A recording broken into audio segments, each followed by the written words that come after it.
সেই সাধারণ মেয়ে, আমি রাতের দখল নিয়েছিলাম অভয়ার বিচার চেয়ে।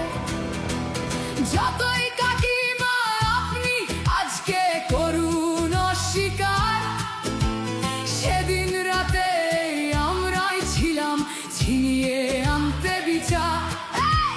সংসার আর অফিস সামলেছিলাম আমি রাজপথে। কোথায় ছিল মোদি, অমিত